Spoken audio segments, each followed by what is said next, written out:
Hi guys, it's Beth. Welcome to my channel. Today is my project share for the 10 on the 10th card collab, and this is hosted by Kim at Metal Scrap and Chick, and it's really just where we create Christmas cards all throughout the year so we don't have to rush and do it come the end of the year towards the holidays. So this month I have been focusing on taming my scary beast of a scrap box, mess of a scrap box. And so I pulled out all the Christmas scraps and just decided to work on those for 10 on the 10th. And I made more than 10 cards because I just wanted to use all the scraps.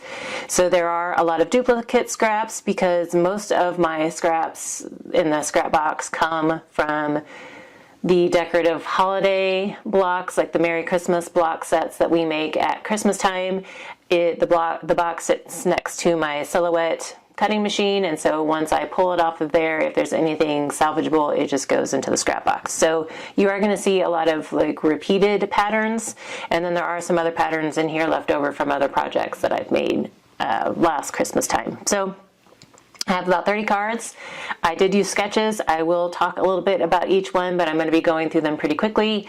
Not really going to focus on the supplies I used since I was just focusing on using up scrap paper. I did not, other than my card bases, I did not cut into any full sheets of cardstock. For all of my mats and mat pieces, I just tried to use the cardstock that I had in my scrap stash, so sometimes matching colors was a little hard.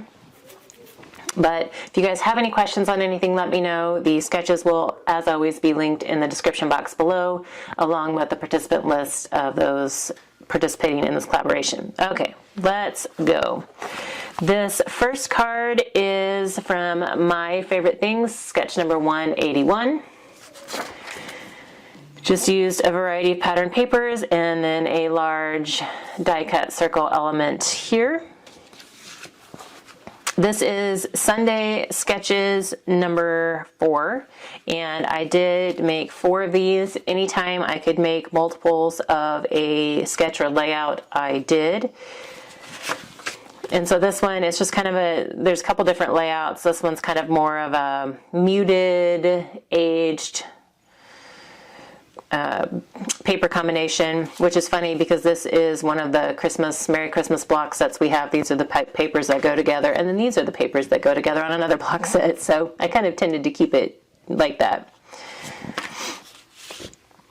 So just working with scrap pieces that I could find. This is Sweet Sunday, sketch number 193. So see, you're going to see a lot of like these patterns. This is Sunday Sketches number 22. And as always, I tried to find sketches that would use, larger amounts of paper at the beginning to try and use up as many scraps as I could. This is Operation Right Home sketch number 83. And I had some smaller pieces, so I thought this one would be good to try and use some of these smaller ones that went together. And this one I did have to pull in a piece of cardstock, so I just added a little star down there to give it a little bit of something. And this one was actually on a green, kind of like a forest green card base that I had already cut and in my stash, so just decided to use that with this kind of darker plaid pattern.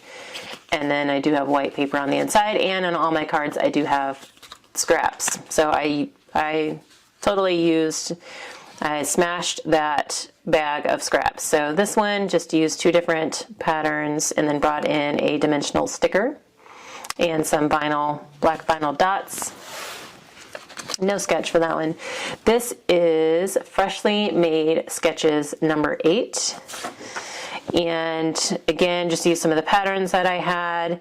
This I already had stamped on my desk, so I just kind of worked with the shape. Instead of making that fancy label, I just rounded the corners. And then on this one, I had a triangle left, so rather than cut it down, I just used the whole triangle on the inside. So here's another grouping. I had kind of like this rustic wood grain plaid pattern. So I found some other wood grains, like a white wood grain in my stash that would work with it.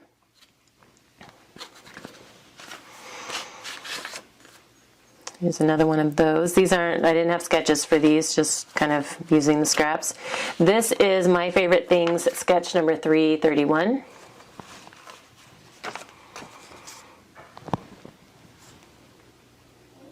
In this one, I did bring in, on these last few, I did bring in some epoxy stickers from Echo Park. This is Operation Right Home, sketch number 25. I have one that's like kind of a white in the brighter colors, and then one that's off-white in those kind of muted vintagey colors. I have not, this is the first time I've used this sketch. It's been in my sketch stash or sketch bin for a while, but it's Viva La Verve from May of 2013. And I liked it because I could just use two like bigger rectangular pieces, and I had a bunch of white strips that I could use. And then instead of a bow, I just brought in some like additional kind of pop of color or brightness with some epoxy stickers. And then I did feel like it needed something over here, so I just added some punched circles from white scraps.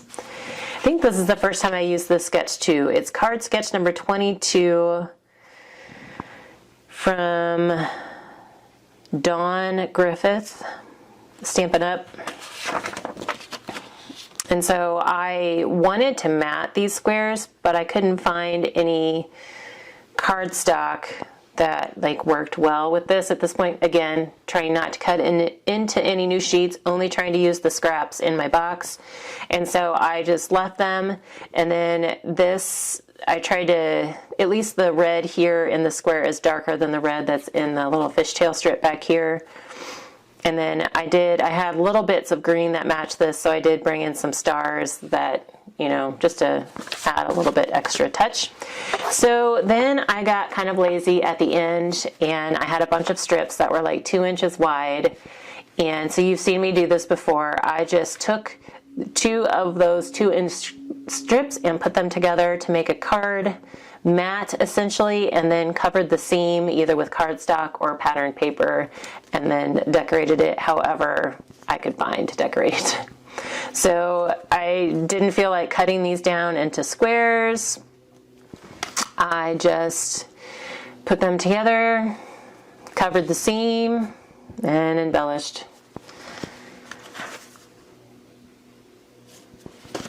I found some 3x4 journal cards that I bought from Stampin' Up! Last year, I think, on clearance, and they kind of tied well with this. I wanted something bigger to go on these because I didn't really love having like a smaller element on here. So I was glad to find a journal card that fit on these, and at this point I was running low on white cardstock, but I wanted to mat them with something, and so I did find some white vellum. I found some like clear white vellum, and so I don't know if you can see it very well on the camera, but so there is some vellum behind here just to kind of break up the reds a little bit. So, but I was glad to find those because again, it just made decorating these a little bit easier. So 30 cards, Christmas, scrap, stashed, smashed. I started working on my scrap box at the beginning of this month as my Stash 2021 free choice element. So you are going to see scraps through several of the collaborations that I'm working on this month, and I also hope to have some kind of other process and idea videos throughout the month on different ways that you can use your scraps, and maybe a little process of how I work through my scraps. So 30 on the 10th today. Please be sure to check out all of the other participants in the collaboration box below, and you are welcome to play along with us and use the hashtag 10 on the 10th card collab. It really is great to work on this throughout the year so you're not having to scramble and get it all done come Christmas time. But thank you guys so much for your time today, and I hope you all have a very crafty day.